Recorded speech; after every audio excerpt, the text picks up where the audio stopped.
Hello students, polynomials में we were on the last exercise 2.5।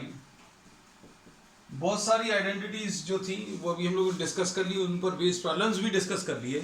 अब हम लोग आज इसमें लास्ट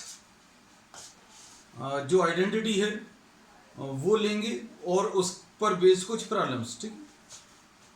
और ये आइडेंटिटी है x cube plus y cube plus z cube minus 3xyz। Identity को ध्यान से देखना, x cube plus y cube plus z cube minus 3xyz। This is x plus y plus z, एक फैक्टर तो ये आएगा x cube plus y cube plus z cube minus 3xyz में x plus y plus z आएगा। और इसमें एक चीज अच्छे से देखना, ये सारे 3 डिग्री टर्म्स हैं। एक्स के ऊपर 3 है, वाई के ऊपर भी 3 है, जेड के ऊपर भी 3 है। इसमें देखकर आपको लग सकता है कि ये 1 1 और 1 है, लेकिन तीनों मल्टीप्लाइड हैं। तो अगर तीनों की कंबाइंड डिग्री अगर आपको देखनी है तो इसकी 1 मल्टीप्लाइड बाय इसकी 1 प्लस इसकी 1, तीनों की मिलाकर ये 3 डिग्री है। तो अब हम लोग इसमें बोलेंगे राइट साइड में जो फैक्टर्स आएंगे वो भी 3 डिग्री वाले आएंगे। मतलब ये x plus y plus z 1 degree term तो आ गया, तो x square plus y square plus z square minus x y minus y z minus z x. ठीक है, प्रूफ आपको सिलेबस में नहीं है, फिर भी अगर कोई इंटरेस्टेड है, किसी को ऐसा लगता है कि अभी हमें इसका प्रूफ करना है, तो आप इसका राइट हैंड साइड कॉपी कर लो, ब्रैकेट्स ओपन कर लो, तो आपको ये मिल जाएगा। फिर भी अगर आपको लगे कि आपसे नहीं बन रहा तो अभी हमें बता देना, हम आपको करा देंगे। ये आइडेंटिटी अप्लाई कैसी करनी है, ध्यान से देखो। अगर ये एक्स क्यूब वाई क्यूब और जेड क्यूब है और माइनस 3xyz, मतलब ये नंबर का क्यूब दूसरे नंबर का क्यूब तीसरे नंबर का cube minus 3 into x into y into z, मतलब पहला नंबर दूसरा नंबर और तीसरा नंबर तीनों को मल्टीप्लाई करके 3 से मल्टीप्लाई करें, तो इसका जो रिजल्ट मिलता है वो x plus y plus z into second bracket में x square plus y square plus z square minus x y minus y z and minus z x, ऐसा कुछ आएगा। ठीक, अब इसको अप्लाई करके बता दें। क्वेश्चन नंबर 11 में, क्वेश्चन नंबर 11 में कैसा दिया है, 27x cube plus y cube plus z cube minus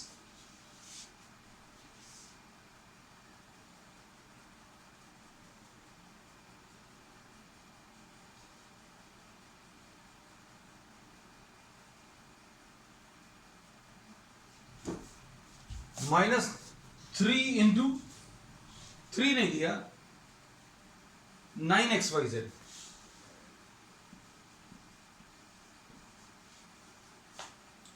अब इसमें देखें अगर आप, तो ये 3x का होल क्यूब है पहला नंबर, फिर दूसरा नंबर एज इट इज है वाई क्यूब, तीसरा नंबर जेड क्यूब। अब ये वाला नंबर कैसा आना चाहिए, माइनस 3 टाइम्स पहला नंबर, 3 टाइम्स पहला number into second number into दी थर्ड नंबर। देख लो, हम ये चेक कर कर देख रहे हैं कि ये जो प्रॉब्लम हमें दिया हुआ है वो क्या इसी फॉर्मेट में है जिसमें अभी हमें फॉर्मूला अप्लाई करना है। तो यस, ये उसी फॉर्मेट में है, सिर्फ 27 को आपको लिखना पड़ा 3x का होल क्यूब, क्योंकि ये 27x क्यूब था, इसको होल क्यूब बना लिया, वाई क्यूब वैसे ही लिखा है, जेड क्यूब वैसे ही लिखा है, सिर्फ इस वाले टर्म को थोड़ा सा रीअरेंज करके लिख दिया 3xyz। अब इसका रिजल्ट कैसे लिखना है, रिजल्ट लिखने का तरीका देखो, पहला दूसरा और तीसरा ऐड करके लिख दो, मतलब क्या आ जाएगा, पहला 3x, दूसरा y और तीसरा क्या आ गया z, तीनों लिख लिए। उसके बाद रिजल्ट में क्या है, अंदर अच्छे से देखना, जैसा बता रहे हैं वैसा सुनना, वैसे ही अप्लाई करना। ब्रैकेट में क्या है, बहुत बड़ा सा ब्रैकेट है ये, पहले नंबर का स्क्वायर दूसरे नंबर का स्क्वायर तीसरे नंबर का स्क्वायर करके लिख दो, पहले नंबर का स्क्वायर दूसरे नंबर का स्क्वायर और तीसरे नंबर का स्क्वायर करके लिख दिया। पहला नंबर 3x है, दूसरा नंबर y है, तीसरा नंबर z है, स्क्वायर करके ऐड करके लिख दिया। फिर माइनस में कुछ टर्म्स है, माइनस में टर्म्स क्या हैं, first into second, second into third, third into first, बिल्कुल जैसा बोला वैसे ही लिख देंगे। फर्स्ट इंटू सेकेंड, फिर second into third, minus third into first, third into first मतलब माइनस जेड इंटू 3x। ऐसा कुछ आंसर आ जाएगा। इतना ही सिंपल है, बस बहुत ज्यादा टफ नहीं, देखने में पर बहुत बड़ा है। जैसा अभी हमने बताया है बिल्कुल वैसे ही याद रखना और वैसे ही अप्लाई करना। तो कैसा बताया है, x cube plus y cube plus z cube minus 3xyz कैसे मिलेगा, first plus second plus third, in the second bracket you are having many number of terms. शुरू में टर्म्स क्या है, फर्स्ट नंबर का स्क्वायर, दूसरे नंबर का स्क्वायर, तीसरे नंबर का स्क्वायर, सारे पॉजिटिव में हैं। फिर उसके बाद pairwise x into y, y into z और z into x, pair wise आपको ये प्रोडक्ट जो है सबट्रैक्ट करना। तो ये कर दिया, तो here you are having answer in one line. Next इसके बाद question number 12th।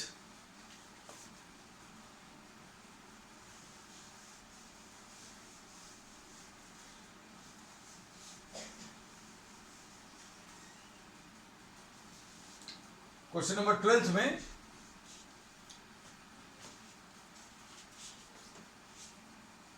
Verify x cube plus y cube plus z cube minus 3xyz is equal to half x plus y plus z into कुछ अजीब सा result दिया हुआ है x minus y whole square plus y minus z का whole square. किसी भी problem को देखकर डरना नहीं, क्योंकि अब हमने बता दिया भाई अब ये जितने भी आगे के प्रॉब्लम्स उनमें यही यूज होना है। अब इसके अलावा और क्या आएगा, अब आप देखो ये वाला तो डायरेक्टली इसी फॉर्म में है, बिल्कुल परफेक्टली वैसी फॉर्म में। राइट हैंड साइड में ये वाला मिलता जुलता है, जैसा हम दिखा रहे हैं वैसा देखने की और समझने की कोशिश करना। दूसरा वाला ब्रैकेट इसका और इसका अलग है, मतलब आपका ये दूसरा ब्रैकेट जो है वो इसमें कन्वर्ट हो जाएगा। तो अभी हमने पिछली क्लासेस में भी ये बोला कि आपको किसी भी प्रॉब्लम को अगर करने का कुछ तरीका नहीं समझ में आ रहा तो ज्यादा कॉम्प्लिकेटेड वाला पार्ट ले लो, क्योंकि कॉम्प्लिकेटेड वाले पार्ट को सिंप्लीफाई किया जा सकता है। अब ये तो एज इट इज है, तो ये तो कॉम्प्लिकेटेड कुछ नहीं है, इसका राइट वाला पार्ट ऐसा आना चाहिए, ये कुछ कॉम्प्लिकेटेड फॉर्म में दिया हुआ। तो अब हम लोग क्या कर रहे हैं, we are copying the right hand side. तो राइट हैंड साइड कितना है, half of x plus y plus z, ऐसा है एक्स माइनस वाई का whole square plus y minus z का whole square plus z minus x का whole square, ऐसा कुछ आएगा। अब देखो x plus y plus z तो लिखा हुआ है अपॉन 2, ये 2 नीचे लिख लिया। अब इसको देखो ध्यान से, a minus b whole square इसमें लग सकता है, इसमें भी लग सकता है और इसमें भी। a minus b whole square अगर लगाएंगे तो कितना आएगा, a square minus 2ab plus b square, ऐसा कुछ आया। x minus y whole square लगा दिया, x square minus 2xy plus y square. Identities अगर याद नहीं है तो नथिंग टू वरी अबाउट, आप जितनी ज्यादा बार करेंगे, जितने प्रॉब्लम्स करेंगे उतनी जल्दी ये प्रॉब्लम्स मतलब आइडेंटिटीज याद होंगी। y माइनस जेड तो ये आ जाएगा y square minus 2yz plus z square. इसमें हमने ये आइडेंटिटी अप्लाई कर दी, ये आ गया, इसमें ये आइडेंटिटी अप्लाई कर दी, ये आ गया। अब तीसरे वाले में क्या आ जाएगा, यहां कहीं पर लिख दे रहे हैं, क्या आ जाएगा, Z square plus x square minus 2xy। अब देखो सिस्टमेटिकली अरेंज कर लें। यहां पर देखो, ये एक्स स्क्वायर है, ये भी एक्स स्क्वायर है, मिलकर कितना आ जाएगा 2x स्क्वायर। ये एक एक्स स्क्वायर और ये एक एक्स स्क्वायर, दोनों मिलकर 2x स्क्वायर। फिर उसके बाद ये वाला 3 लाइन से अंडरलाइन कर दिया, वाई स्क्वायर और वाई स्क्वायर मिलकर 2y स्क्वायर। हमारे नोटेशंस थोड़े से अलग रहते हैं ताकि आपको दिखे अच्छे से। एक्स स्क्वायर के नीचे 2 लाइन, यहां पर भी एक्स स्क्वायर के नीचे 2 लाइन, ये दोनों कंबाइन करके 2x स्क्वायर आएगा। y के नीचे 3 लाइंस बना दी, और z को अलग मार्क करने के लिए अभी हमने ये सर्कल में लिया। देखो, तो z स्क्वायर और z स्क्वायर मिलाकर 2z स्क्वायर, x स्क्वायर और x स्क्वायर मिलाकर 2x स्क्वायर, y स्क्वायर और y स्क्वायर मिलाकर 2y स्क्वायर, ऐसा कुछ आएगा। अब इनको अगर आप कंबाइन करेंगे तो फाइनली रिजल्ट क्या मिलेगा, हम यहां पर सबसे ऊपर लिख दे रहे हैं right hand side. We had started with the right hand side, x plus y plus z upon 2 लिखा हुआ है, अंदर 2x स्क्वायर आ गया, 2y स्क्वायर आ गया, 2z स्क्वायर आ गया, और minus 2xy minus 2yz minus 2zx, ऐसा कुछ है। 2xy कॉपी कर लिया, 2yz कॉपी कर लिया, 2zx कॉपी कर लिया, 2zx आ रही है। अब क्या करें, इस पूरे में से 2 कॉमन ले लो, 2 कॉमन ले लोगे, देखो परफेक्टली वही रिजल्ट आ गया। तो ये कितना किस में कन्वर्ट हो जाएगा, देखकर बता सकते हैं आप किस में कन्वर्ट होगा, x plus y plus z, 2 cancel होगा तो कितना बचेगा, x square plus y square plus z square minus x y minus y z minus z x. और ये इससे मैच कर रहा है, तो अगर ऐसा कुछ आ गया तो इसको भी आप क्या लिख सकते हो, this can be written as equal to x cube plus y cube plus z cube minus 3xyz। तो ये फॉर्मूला भी हम लोग मालूम है कि अगर ऐसा कुछ लिखा x plus y plus z into x square plus y square plus z square minus x y minus y z minus z x, तो इसको भी हम लोग क्या लिख सकते हैं, x cube plus y cube plus z cube minus 3xyz, ऐसा कुछ आ जाएगा। So this was question number 12। अब क्वेश्चन नंबर 13 ले रहे हैं। आखिर ये प्रॉब्लम्स थोड़े से टफ हैं देखने में, तो अभी हम सारे करा दे रहे हैं। हमारी ये सलाह है कि आप कुछ भी अभी कॉपी नहीं करें, इन प्रॉब्लम्स को खुद करना, क्योंकि अगर आप समझकर कॉपी भी कर रहे हैं तो ये आपने नहीं किए, आपने सिर्फ कॉपी भर किए हैं। और एग्जामिनेशन में ये एक बहुत बड़ी प्रॉब्लम जाती है बच्चों को कि भाई हमने तो किया था, सर ने करवाया भी था, समझ में भी आ गया, लेकिन बना नहीं एग्जाम में। तो उसकी प्रॉब्लम क्या है कि जितने भी प्रॉब्लम्स है ये आप काउंटिंग में तो ले लेते हो कि ये हमने कर लिए हैं, लेकिन ये आपने नहीं किए, ये हमने किए हैं। So you have to perform all the problems. तो जब भी आप वीडियो देखें या लाइव क्लासेस को देखें तो आप एक बार समझने के बाद उसको खुद कर लें, तभी आपसे बनेगा। अब next question, question number 13। Question number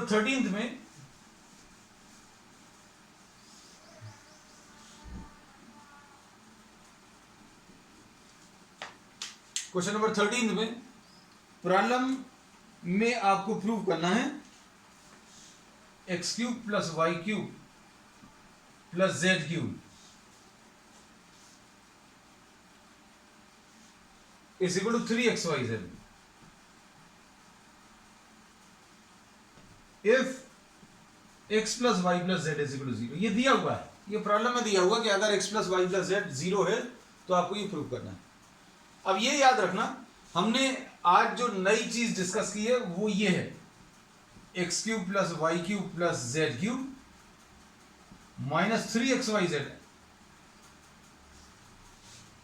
ये एक नए टाइप की आइडेंटिटी है जो अभी तक हम लोगों ने नहीं की थी।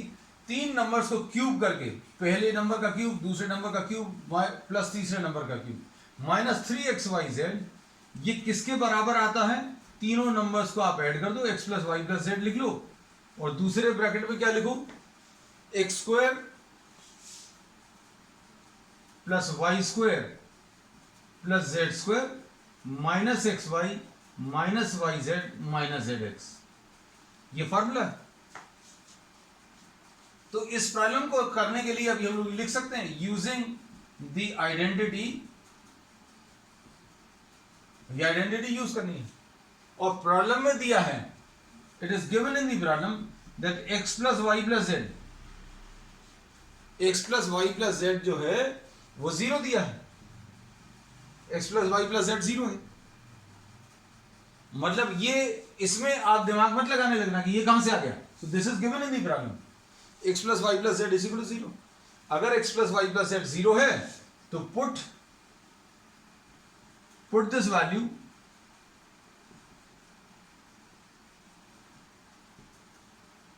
इन दिस आइडेंटिटी, इसमें रख दें तो कितना आ जाएगा, x cube plus y cube plus z cube minus 3xy z will be equal to zero into ये बड़ा सा नंबर जो लिखा हुआ है, क्या था, x square plus y square plus z square minus x y minus y z minus z x, और जीरो इंटू कुछ करेंगे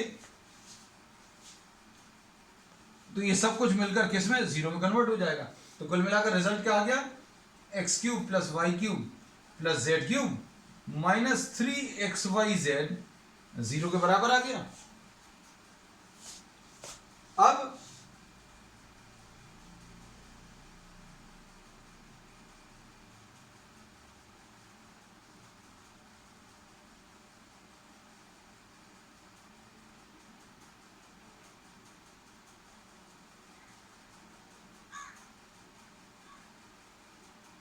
कनिष्क का कुछ प्रॉब्लम बेटा, मैसेज कर देना। If you are having some problem then you can message me on the live class.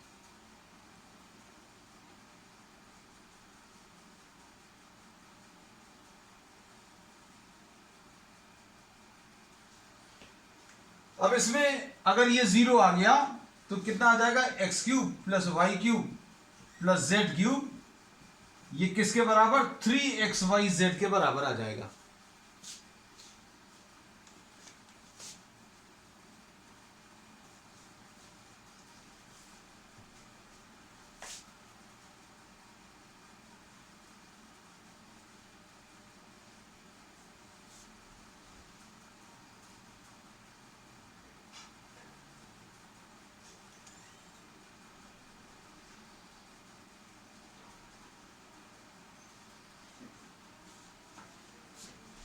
Next problem,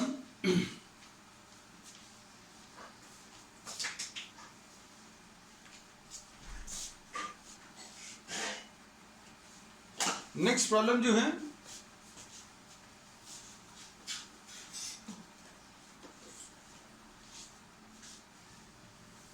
next problem में क्या दिया है,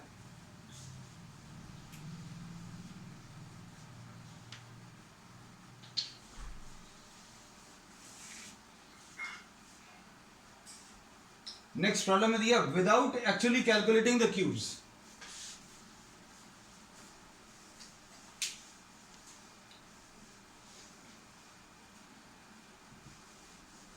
without actually calculating the cubes you have to find out the value of, आपको किसकी value निकालनी है,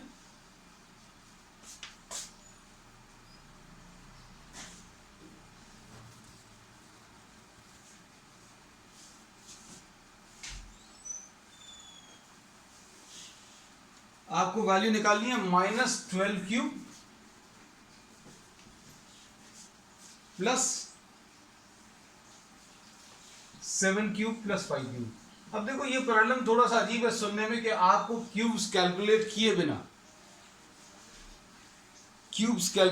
बिना आपको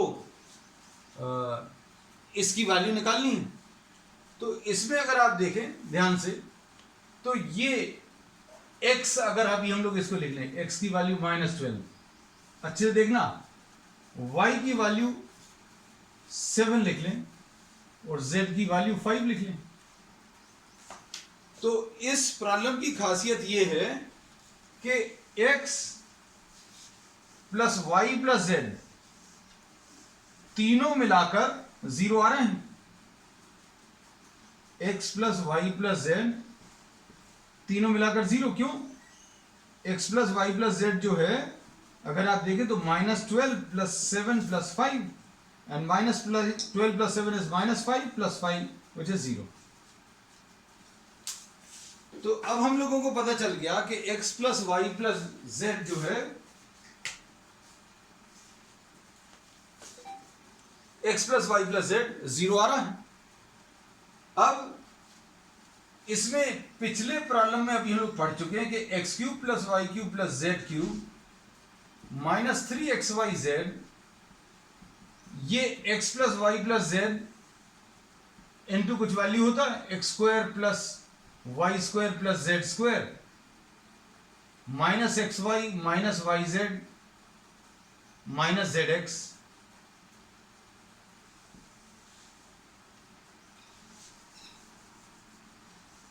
और इसमें x plus y plus z की वैल्यू अगर 0 है तो x cube plus y cube plus z cube minus 3xyz 0 हो जाएगा पूरा। क्यों? क्योंकि x plus y plus z की वैल्यू 0 है। x plus y plus z अभी हमने कैलकुलेट करके बताया, पिछले प्रॉब्लम में भी डिस्कस किया था 0। इस आइडेंटिटी में राइट साइड में x plus y plus z 0 रख दो। क्यों? क्योंकि प्रॉब्लम में दिए हुए नंबर्स जो हैं वो तीनों को ऐड करने पर 0 आ रहा है। तो इसके बेसिस पर अभी हम लोग क्या कह सकते हैं, x cube plus y cube plus z cube किसके बराबर आएगा? 3 टाइम्स एक्स वाई जेड। ये अभी हमने प्रूव किया था पिछले प्रॉब्लम में, अभी फिर से रिपीट कर दिया। अब इसमें ध्यान से देखना, x की जगह कितना लिखा? -12 का क्यूब। y की जगह कितना लिखा? 7 का क्यूब। z की जगह कितना लिखा? 5 का क्यूब। ये निकालने की जगह, क्यूब निकालने की जगह आप 3 इंटू -12 इंटू 7 इंटू 5 कर लो, आंसर आ जाएगा। मतलब अगर 3 नंबर्स को क्यूब करना है, ध्यान से सुनना हमारी बात, 3 नंबर्स को आपको क्यूब करके ऐड करना है, और वो 3 नंबर्स कैसे हैं? वो स्पेशल नंबर्स हैं। वो 3 नंबर्स ऐसे हैं कि उनको ऐड करने पर 0 आ रहा है। तो ये आइडेंटिटी क्या कहती है कि आप क्यूब नहीं करो, क्या करो? तीनों नंबर्स को मल्टीप्लाई कर लो और 3 से मल्टीप्लाई कर लो। x into y into z कर लो और 3 से मल्टीप्लाई कर लो। मतलब आपने -12, 7 और 5 मल्टीप्लाई किया, 3 से मल्टीप्लाई कर दो। सॉल्व कर सकते हैं इसको। कितना आ जाएगा? ये 35 आएगा, 7 5 35, 3 सा 105, 35 इंटू 3 105 इंटू -12। आंसर चेक कर लो, कैलकुलेट कर लो जल्दी से।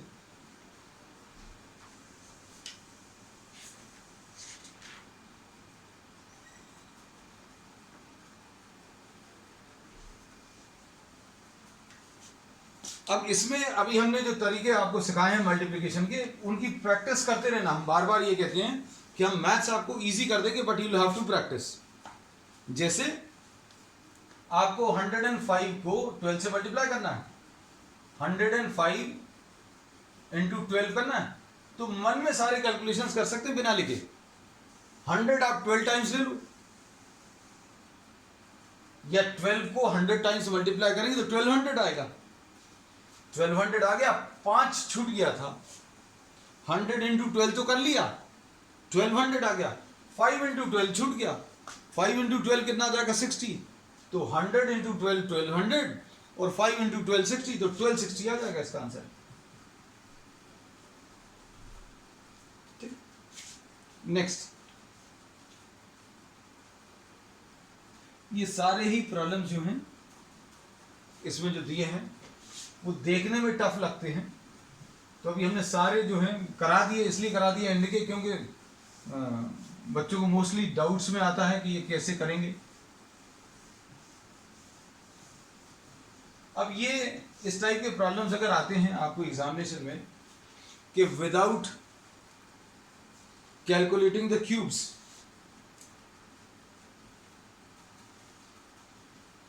कैलकुलेट दी और find the value of each of the following. तो आपको क्या करना है, नंबर्स को देखना है। ये 28 क्यूब है पहला, -15 क्यूब। अब इसमें देख लो, अब शायद इजी हो गया। ये 3 क्यूब्स को ऐड करना है और इन्होंने बोल दिया विदाउट कैलकुलेटिंग द क्यूब्स। तो आपके मन में तुरंत आ जाना चाहिए कि भैया ये नंबर्स ऐसे होंगे, कैसे नंबर्स होंगे जिनको ऐड करने पर 0 आ रहा होगा। तो अगर आप देखें तो नंबर्स कौन कौन से आ रहे हैं, 28 -15 एंड -13, तो ये 0 आ गया। तो अब हम लोग क्या बोलेंगे इसमें, x की वैल्यू 28, y की वैल्यू -15, z की value -13 and x plus y plus z will be equal to 28 -15 -13, मतलब 28 -28 0। तो फिर फॉर्मूला क्या है, अगर x plus y plus z 0 है, if x plus y plus z 0 है, तो x cube plus y cube plus z cube निकालने की जगह आप क्या कर सकते हो, तीनों नंबर्स को मल्टीप्लाई करो और क्या करो, 3 से मल्टीप्लाई कर दो। तो इसका आंसर कैसे मिलेगा, 28 का क्यूब प्लस -15 का क्यूब प्लस -13 का क्यूब। तो ये कैसे मिलेगा, 3 into 28 into -15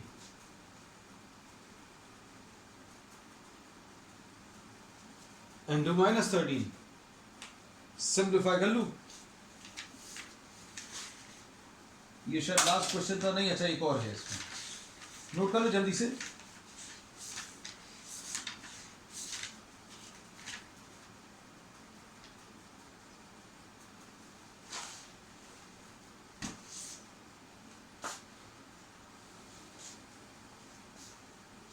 next last question में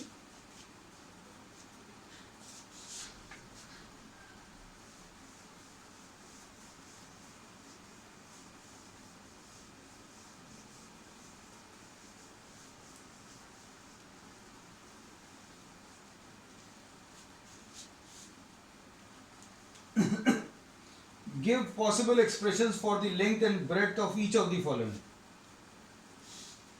ये 25a square -35a plus 12।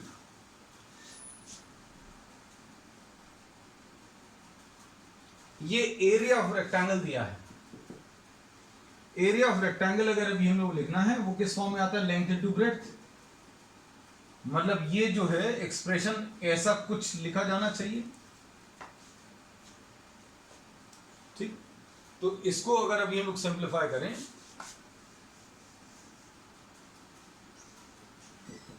तो ये क्वाड्रेटिक एक्सप्रेशन है और क्वाड्रेटिक एक्सप्रेशन को स्प्लिटिंग द मिड टर्म से सॉल्व करते हैं। स्प्लिटिंग द मिड टर्म में क्या करते हैं, अच्छे से देखना बेटा ध्यान से, आप इस नंबर को और इस नंबर को मल्टीप्लाई कर लें, 25 इंटू 12, और इसके जितने पॉसिबल आंसर्स हैं, जैसे 25 इंटू 12 अगर करना है कितना आएगा, निकालने का तरीका फिर से वही मेंटल मैथ्स, 25 इंटू 10 तो कर सकते हैं, 250 आ जाएगा, और 25 इंटू 2 और कर लो, 25 इंटू 10, 25 इंटू 2, तो कितना आ जाएगा, ये 300 आएगा। अब हमें ये 300 के और पॉसिबल कॉम्बिनेशंस बनाने और पॉसिबल फैक्टर्स बनाने हैं। जैसे अगर आपको बहुत सारी मेहनत करनी है तो 1 इंटू 300, 2 इंटू 150, 3 इंटू 100, ऐसे नंबर्स का कॉम्बिनेशन सिलेक्ट करना है जिनमें मल्टीप्लाई करने पर यही वाला आंसर आ जाए।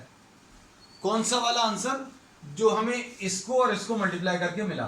तो सबसे पहला स्टेप क्या है कि ये वाला नंबर और ये वाला नंबर, ए स्क्वायर के साथ वाला नंबर और ये बिना ए के जो नंबर है, दोनों को मल्टीप्लाई करके 300 ले आओ।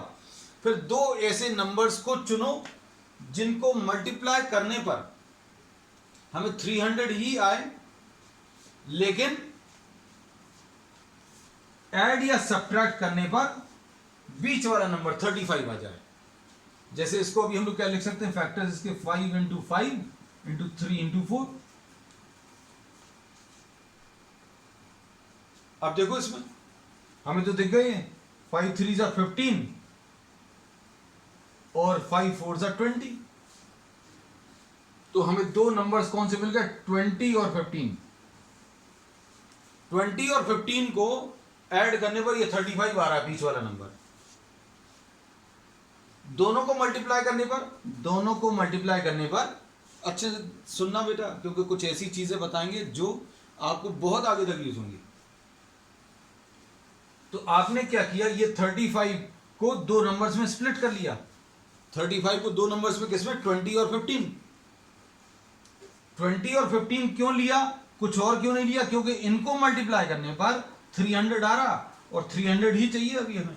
तो इसको कैसा लिखेंगे, 25a² minus 20a minus 15a plus 12। ये स्प्लिटिंग द मिड टर्म कहलाता है। स्प्लिटिंग द मिड टर्म में आप बीच वाले टर्म को स्प्लिट करके फैक्टराइज करते हैं। अब इसमें ट्रिक सुनो, हर एक चीज अभी हम ट्रिक बताते हैं आपको। अगर आप ये सही लिख रहे हैं तो हमने ये तो बता ही दिया कि दोनों को मल्टीप्लाई करने पर वही आएगा जो इन दोनों को मल्टीप्लाई करने पर आ रहा है, और ऐड करने पर या सब्ट्रैक्ट करने पर ऐसा कुछ आएगा। अगर आप सही लिख रहे हैं तो पहले और दूसरे नंबर का रेशो अगर आप निकाल लें यहां कहीं पर 25/20, 5 4 जार 5 5 जार, और तीसरे और चौथे नंबर का रेशो 15 और 12, 3 5 जार और 3 4 जार सेम आएगा। विद साइन ले लो, 25 और -20 का रेशो -5/4 और -15 और 12 का रेशो ये भी -5/4। अगर आप सही लिख रहे हैं, क्योंकि कई बार ऐसा होता है घर पर आने के बाद आपको पता चलता है कि आप गलत कर रहे हैं। तो जब आप स्प्लिट कर रहे हैं तो स्प्लिट करते समय हमारी इस बात को ध्यान रखना, चेक कर लेना तुरंत कि भाई ये फैक्टर्स अभी हमने जो बीच वाले लिखे हैं वो सही है कि नहीं। और चेक करने का तरीका क्या बता दिया, पहला और दूसरा नंबर, अगर आपने ये सभी टर्म सही लिखे तो पहले और दूसरे नंबर का रेशो तीसरे और चौथे नंबर्स के रेशो के बराबर आएगा, सेम आना चाहिए। अगर गलत है तो बिल्कुल नहीं आएगा, और वहीं पर गलती पता चल जाएगी, फिर आपको पता चल जाएगा कि ये नंबर्स अभी जो हमने जो लिखे वो गलत है। अब इसमें से देखो क्या कॉमन निकल रहा है, ये 5 का मल्टीपल है, ये भी 5 का मल्टीपल है, तो 5a इसमें से बाहर निकलेगा। 25a² में से 5a अगर बाहर निकालिए तो अंदर 5a बचेगा। मान लो नहीं समझ में आ रहा तो 5a को अंदर मल्टीप्लाई करके देखो, 25a² आ रहा है। 5a अगर कॉमन ले लिया तो यहां पर 4 बचेगा। देखो मल्टीप्लाई करके चेक जरूर कर लेना, 5 × 5 25a² और 5a × 4 कितना आ जाएगा, -20 है। अब इसमें क्या चीज कॉमन ले सकते हैं,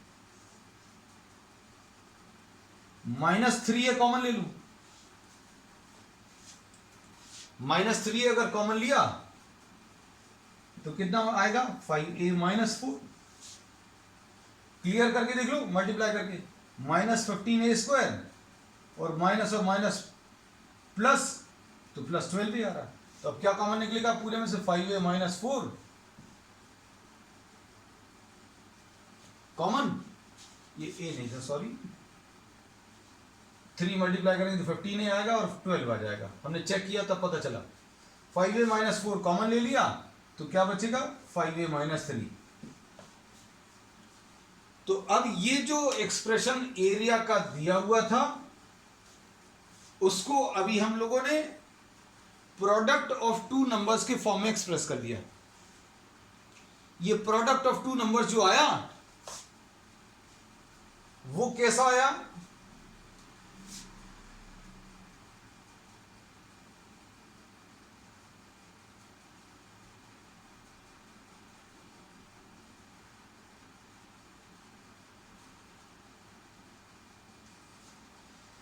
इसमें से किसी एक को आप लेंथ मान सकते हैं, दूसरे को ब्रेड्थ मान सकते हैं। तो प्रॉब्लम में यही पूछा था, यही दिया हुआ था कि the expression for area is given and you have to find out the possible values of length and breadth of the rectangle. आपको लेंथ क्या हो सकती है, ब्रेथ क्या हो सकती है, वो बताना है. तो आपको लेंथ और ब्रेथ अगर आपको बताना है तो इस एरिया को आपको प्रोडक्ट ऑफ टू फैक्टर्स के फॉर्म में एक्सप्रेस करना है. तो प्रोडक्ट ऑफ टू फैक्टर्स अभी हम लोगों ने बता दिए. इनमें से एक फैक्टर लेंथ, दूसरा ब्रेथ. मतलब अगर आपने इसको एल लिख दिया तो ये ब्रेथ आ जाएगा, और अगर ये ब्रेथ लिख दिया तो ये लेंथ आ जाएगी. ठीक है.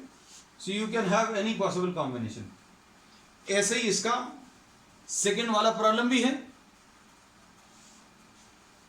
सेकेंड वाले प्रॉब्लम में चलो ये वाला प्रॉब्लम अभी हम आप लोगों को छोड़ते हैं होमवर्क के लिए. ठीक है. That's all for today's class. We'll continue with some more extra problems in the next class.